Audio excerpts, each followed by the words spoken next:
4-0 right now.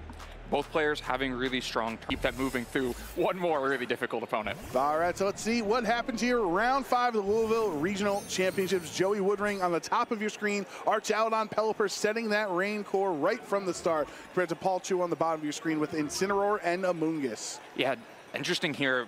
Joey immediately decisive about going into the rain mode, threatening quite a bit of damage. This could be Stellar Terra Hurricane coming in from the other side. Meanwhile, Paul a little bit more passive.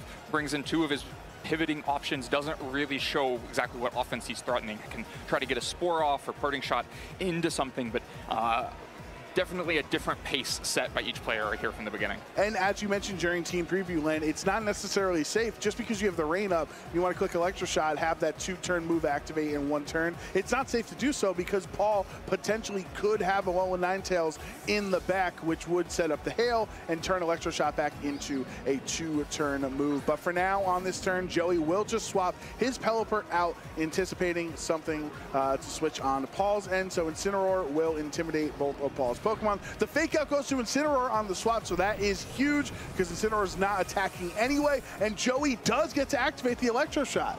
Successfully gets the Electro Shot off, no Ninetales coming in. Pelipper dodges, losing its Focus Sash and goes out to the Incineroar. Pretty strong turn so far for Joey. So that's a +1 special attack boost to Joey's Archaladon, but it does get put to sleep as this Amoonguss was not threatened whatsoever, and Archaladon has to stay asleep next turn. So Joey catches one thing with the Incineroar switch in, but I'm sure he would have rather had the Spore go into the safety goggles as Incineroar came in. Instead, it is Archaladon falling asleep after getting the boost. Not still a terrible position here. The Archaladon isn't really threatened by either of these Pokemon. It is a position where you could just spend a couple of turns trying to wake up. That means Paul needs to be the one to kind of change the position and find a way to start threatening these things and move through the game.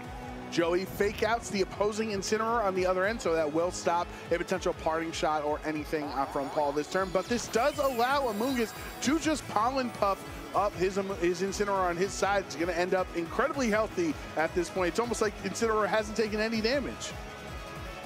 Incineroar back to full health.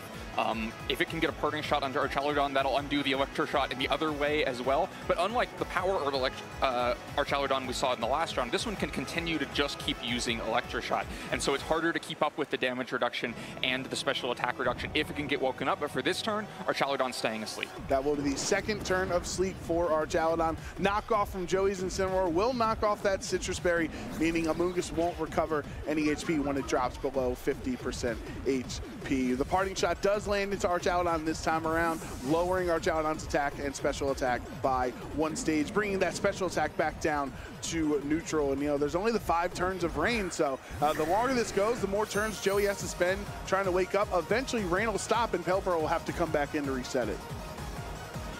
Luckily, Pelipper is there, ready to do that. Still has Focus Sash intact. Dragonite comes in a pretty strong position here, though. Already has the Intimidate and Fake Out gone from the other side, which sets up the multi-scale really well here. Of course, that just may incentivize Joey to get Incineroar off the field sooner to come in and try to be threatening the Dragonite that way. And then Dragonite not really threatened by the Archaladon as much on the other side because it is still get multi-scale intact and has the special attack dropped already. So this is not the same kind of risky position it might be otherwise for Dragonite up against Archaladon. And if you've been watching VGC for the past couple of seasons, anticipating a Choice Band, Inner Focus, Terra Normal, Extreme Speed, Dragonite, that's not what Paul Chua's set is. It's Lumberry with a multi-scale, kind of a middling ground decision for this Dragonite, but as Len mentioned, won't be intimidated on this turn.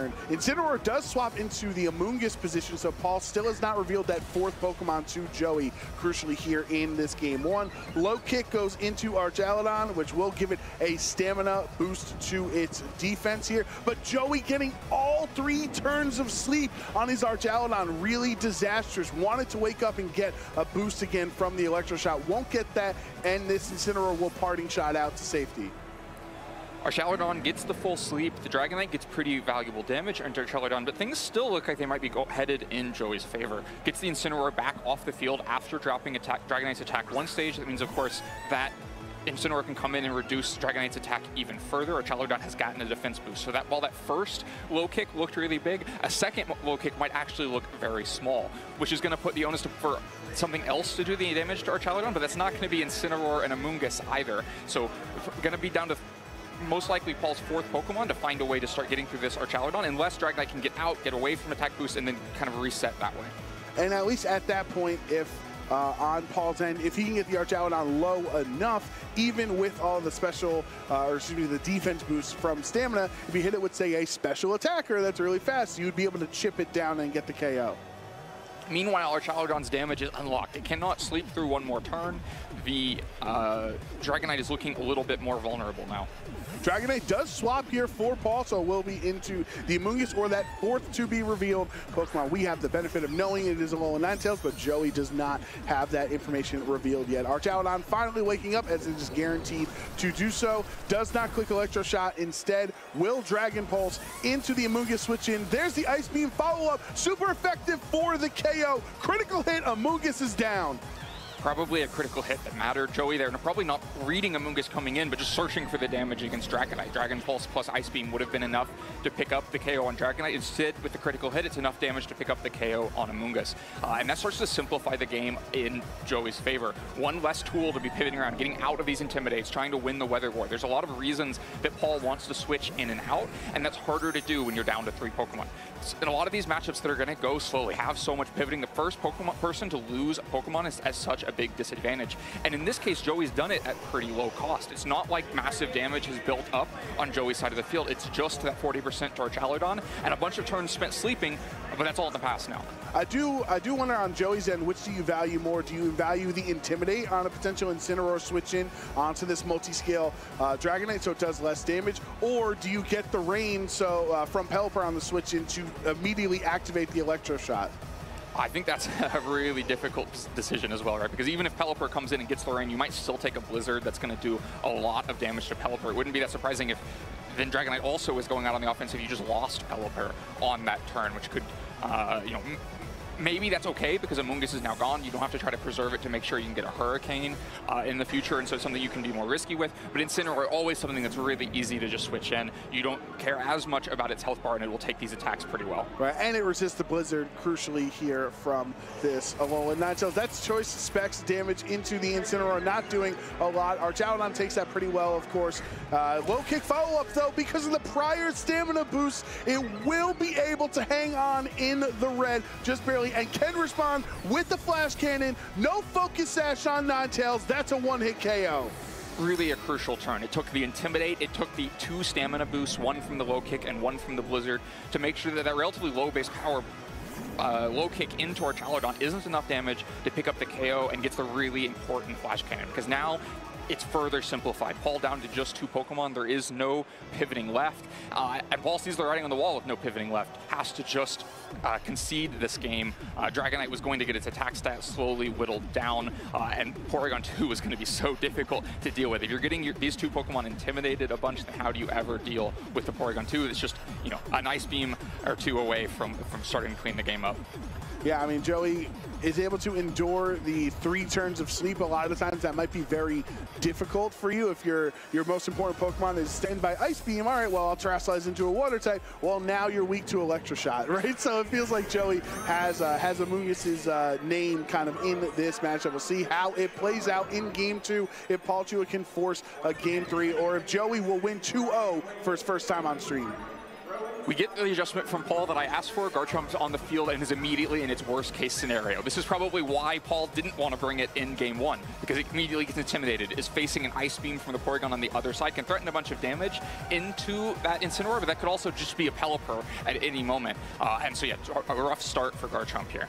Garchomp is Terra Steel on Paul Chua's end compared to some of those Terra Ground versions, that variants that do a little bit more damage. Wants the defensive option of going from 4 times weak on the Ice Beam to resisting it as a Steel type. But the Amoonguss will swap in. Fake Out doesn't go into the Amoonguss slot. Instead, it will hit Paul Chua's Incineroar, meaning no attacks from Paul this turn, and Joey successfully setting up Trick Room. However, Amoonguss is the slowest Pokemon on the field, so for these Twisted Dimensions, Amoonguss, those spores are going to move first. Yeah, Garchomp escapes, gets us back to this relatively passive position with Amoonguss and Incineroar, but a position that feels a lot less passive when Trick Room is up and Amoonguss is going to be the first thing moving. Also feels less passive when Joey's safety goggles is already on the field. You don't have to worry about the safety goggles ending up in the Porygon 2 slot. You don't have to worry about the Porygon 2 protecting itself. The only way that Spore isn't going to land is if it's a Mungus coming back into that slot.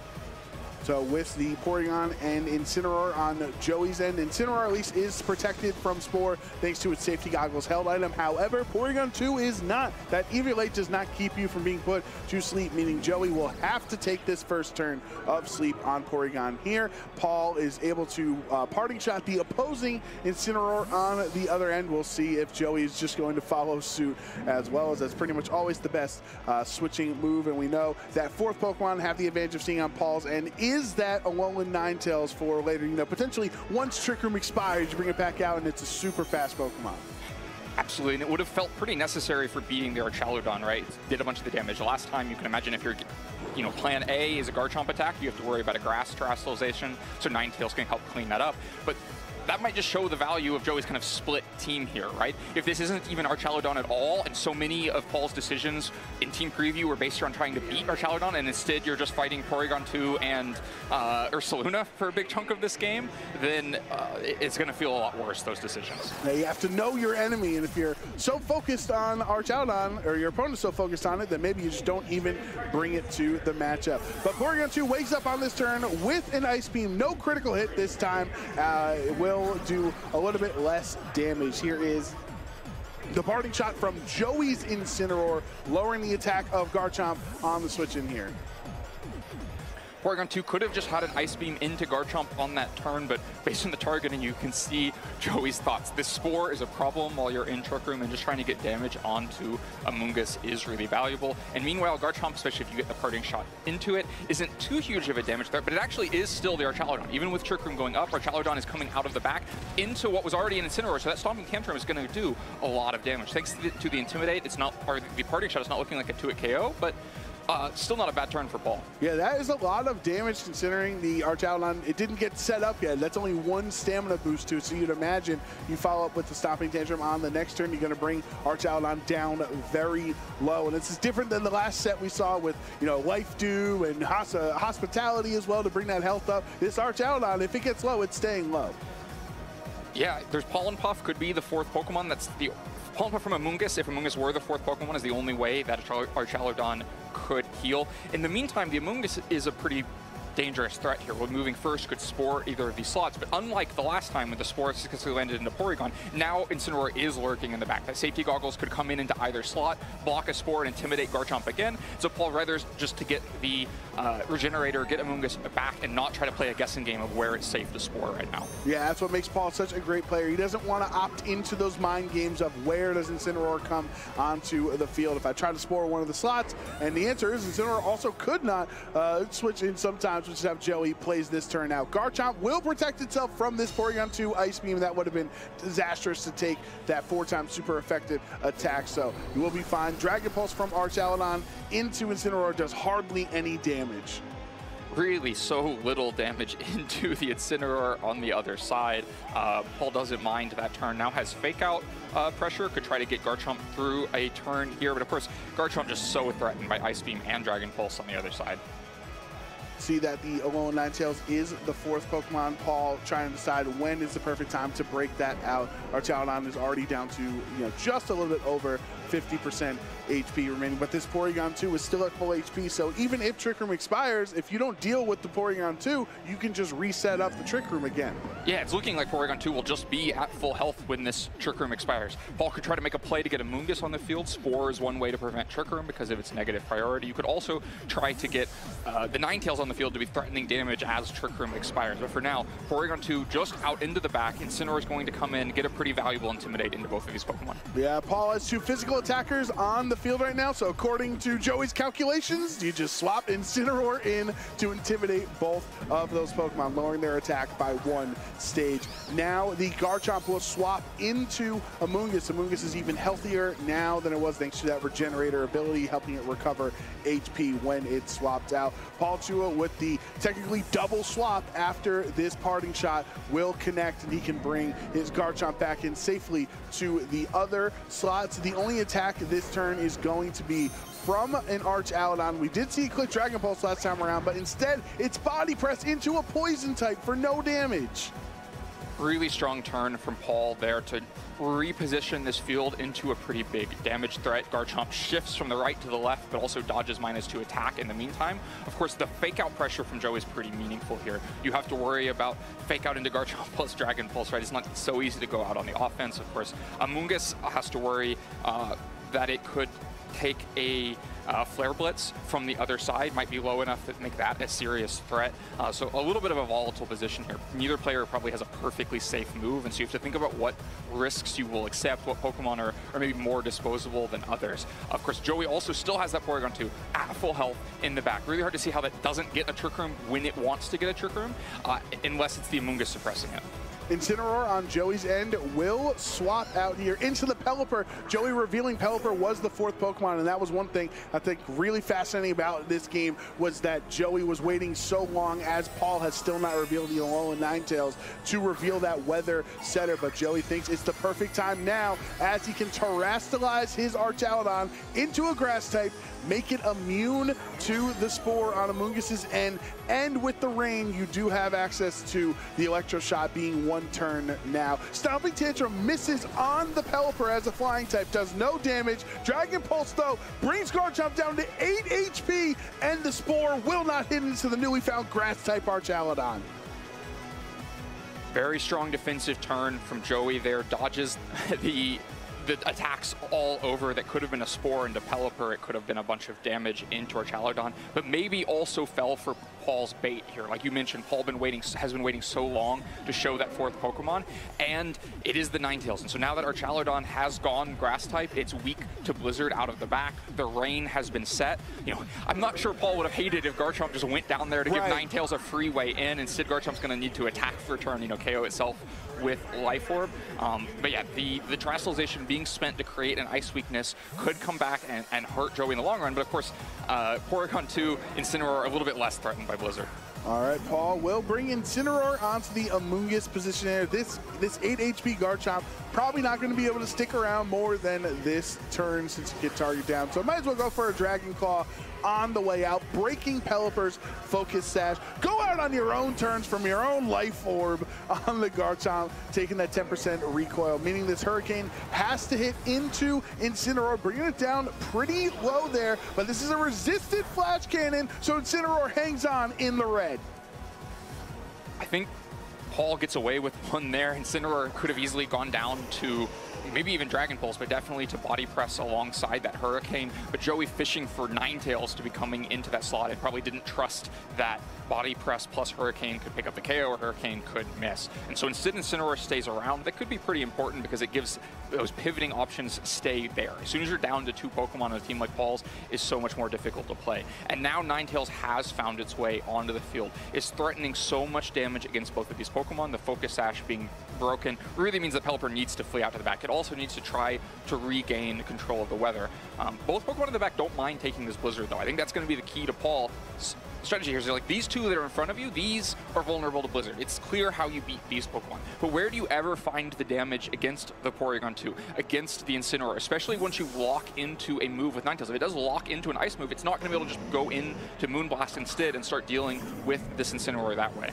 Incineroar swaps into the Pelipper slot, so Joey will be able to save that Pelipper for later, swapping it back in and setting up the Rain. Archaludon actually switching out, giving up those stamina boosts just for the safety, because you know you're not going to be able to handle a Choice Specs Blizzard as a Grass type Archaludon. Incineroar swapping out on Paul's end, a very defensive set between Paul and Joey here. Don't want to make any bad decisions, just going to swap out. It will be Freeze Dry as the Choice Specs attack for Alolan Ninetales. Doesn't get a freeze onto the P2. You can see how little damage that is, even with Choice Specs just barely pinging that Porygon 2. And so it's so unclear where the damage comes from. Amoonguss and Incineroar are not known for their damage.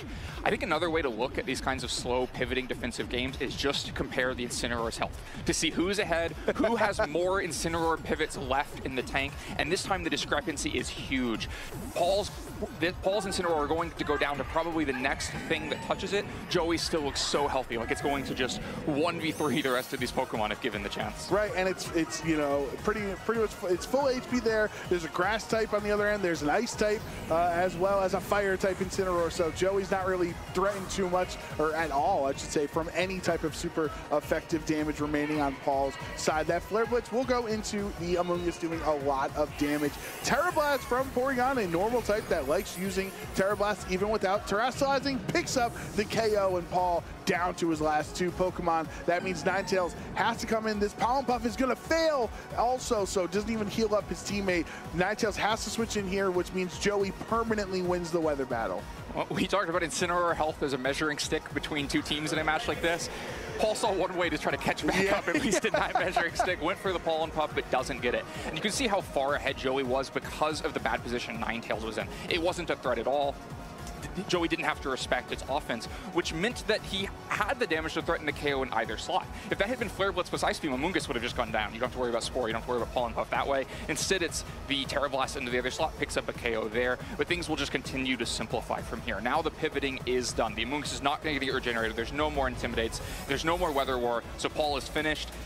And Joey really impressively takes a 2-0 match win against Paul. Yeah, first time on stream against a 6-time regional champion, international champion, multi